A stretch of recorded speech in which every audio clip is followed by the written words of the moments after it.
હાય, મેં ક્ષેમા વેણુગોપાલ. આજે મારે તમારા ધ્યાનમાં એક વાત લાવવું હતું.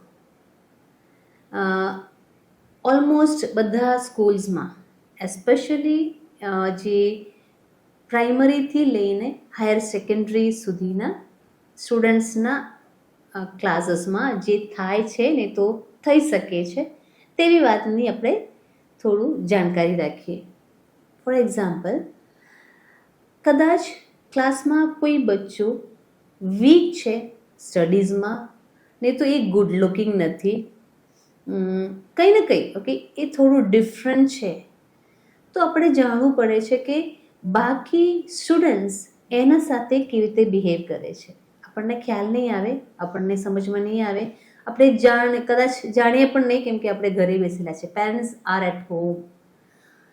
તો એક એડવાઇસ તરીકે, કેમ કે કદાચ આપણા બાળકો એવું કરતા છે, તો એ લોકોને સમજાવવા માટે દરેક પેરેન્ટને એક વિનંતી છે મારે કે તમે તમારા બાળકને આ એક વાત સમજાવવા ભૂલતા નહીં કે ક્લાસમાં જે પણ વીક સ્ટુડન્ટ છે તેને સપોર્ટ આપવો છે.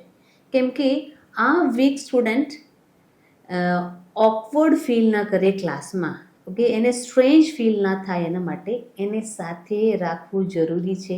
એમ તમારા બાળકને તમે સમજાવી શકો તો કોઈ બી સ્કૂલમાં કોઈ બી સ્ટુડન્ટને આ એક ફિલિંગ નહીં આવશે.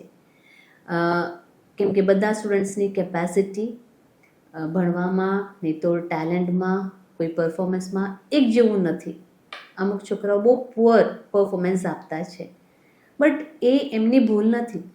મે બી ફિઝિકલી કદાચ એમને કોઈ પ્રોબ્લેમ છે, અધરવાઇઝ એ એટલો શાર્પ માઇન્ડેડ નથી, અધરવાઇઝ એમને એવું પ્રોપર ગાઈડન્સ નથી મળતું.